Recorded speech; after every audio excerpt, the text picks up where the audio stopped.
Hello dear students. In today's discussion we'll just look into the classification of crystalline solids. Okay. Now crystalline solids are classified into four types. Okay. Ionic solids, metallic solids, covalent solids and molecular solids. So crystalline solids are classified into four types and we'll discuss 4 points in each of these classified solids. Okay. So first is constituent particles. Cp is nothing but your constituent particles. So constituent particles means what that solid is made up of. Okay. Now if you consider ionic solids, it is made up of ions. In the sense constituent particles are ions here. Ions means it may be cation and an anion. Okay. Now in case of metallic solid, the constituent particles are metal atoms. Okay. In covalent solids, the constituent particles are non-metal atoms, and in molecular solids, they are constituent particles are molecules or same type of atoms. Okay. So constituent particles are ions in case of ionic solids, metal atoms in case of metallic solids, non-metal atoms in case of covalent solids, and molecular solids it is molecules. Okay. So second point, if you want to discuss, we'll take up force of attraction. FOS is force of attraction, means what kind of attraction is there between constituent particles. Okay. Now in case of ionic solid, the force of attraction is said to be electrostatic force of attraction, because every ion is consisting of positive, and every ionic solid will be having positive and negative ion, and there will be electrostatic force of attraction between the ions, which is also referred to as ionic bond. Okay. And ionic bond is nothing but it's actually electrostatic force of attraction. Now in case of metallic solids, it is metallic bond. In case of covalent solids, the force of attraction is through covalent bond. In molecular solid, it is van der Waals force of attraction. Okay, so it's van der Waals force of attraction. Now coming to next point, that is melting point or boiling point. So melting point and boiling point, if you consider for ionic solids, it is said to be high. Okay, it is said to be high. In case of metallic solids, it is high again. In covalent solids, it is said to be very high, and molecular solid it is considered to be low. So melting point and boiling point, if you see, it is high in ionic solid, high in metallic solids, very high in covalent solids, and low in molecular solid. Okay. Now conductance, if you see, conductivity. Okay. So ionic solids will show conductance only in the molten state. Why? Because in molten state they are converted into ions. For example, if you consider this NaCl, if you take an example, NaCl we use regularly, right? It is not a conductor of electricity. Whereas you take this NaCl in molten state. In molten state, what happens? NaCl is going to split into Na plus and Cl minus.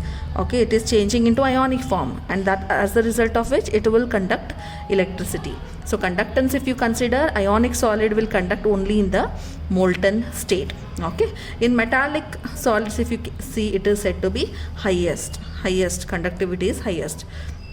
Now why it is highest in case of metallic solids?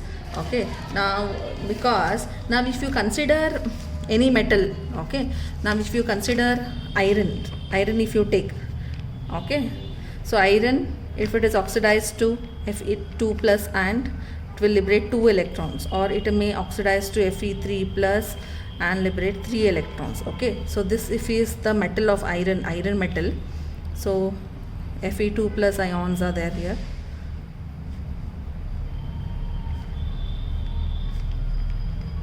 So each iron atom, if you consider, is giving how many electrons? 2 electrons. If it is converting into 2 plus, it is giving 2 electrons. So each iron atom here in the metal is contributing 2 electrons. It's giving 2 electrons, and these electrons will be moving inside the solid. Okay, because of this we call it as sea of electrons, and this we call it as positive kernels.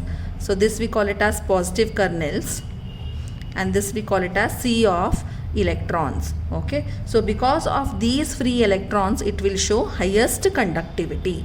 Because of these free 3 electrons it is showing highest conductivity. Okay, so in case of metallic solid, conductivity is said to be highest. In covalent solids it is considered to be low. Okay, and in case of molecular solid also it is very less. All right, so examples if you consider, in ionic solid you can take NaCl, KCl, zinc sulfide. Okay, in metallic solids you can consider iron, zinc, copper, right?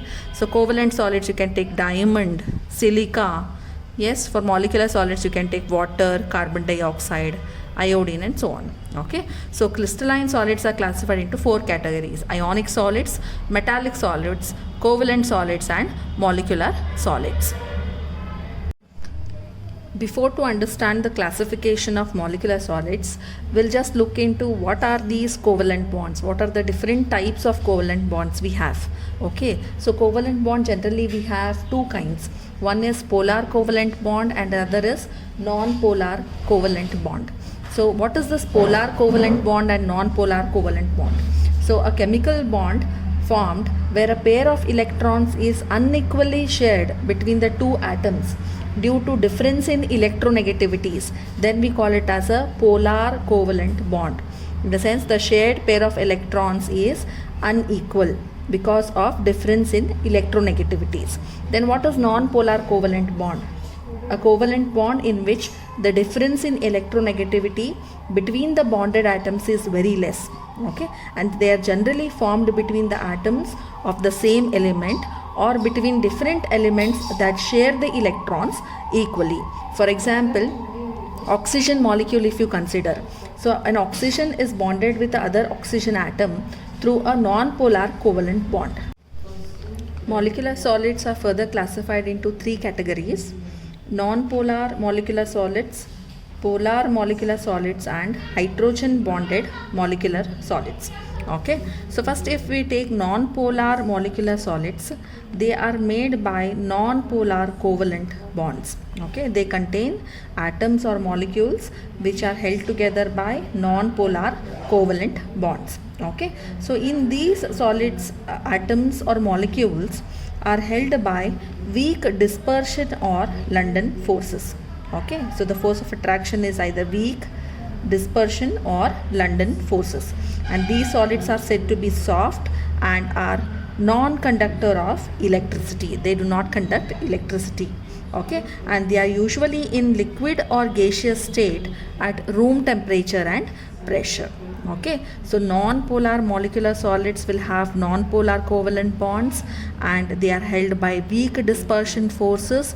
They are generally soft and non-conductor of electricity, and they occur in either liquid or gaseous state at room temperature. So best example you can give here is hydrogen, you have chlorine, iodine, etc. Okay, now coming to polar molecular solids. Now these polar molecular solids, they are formed by polar covalent bonds. Okay, and these molecules are held by strong dipole-dipole forces. Okay, and these solids are said to be soft and they are non-conductor of electricity. Their melting points are higher than those of non-polar molecular solids. So if you consider their melting points, they are generally higher than non-polar molecular solids. Okay, and they exist as either in gaseous or liquid state under room temperature and pressure. So here best example you can give here is HCl, sulfur dioxide, yes, ammonia. So these are the examples of polar molecular solids. So polar molecular solids, they will be held by polar covalent bonds. Okay, hydrogen bonded molecular solids, if you take these molecules, they contain polar covalent bonds. Okay, they contain polar covalent bonds and they are held by strong hydrogen bond. They are held together by strong hydrogen bond. Okay, and they are non-conductor of electricity and they are generally volatile liquids, or they are existing as soft solids under room temperature and pressure. Okay, so example here what you can give hydrogen bonded molecular solids, best example is water, H2O. Okay, so molecular solids, they are classified into 3 categories: non-polar molecular solids, polar molecular solids, and hydrogen bonded molecular solids. Okay.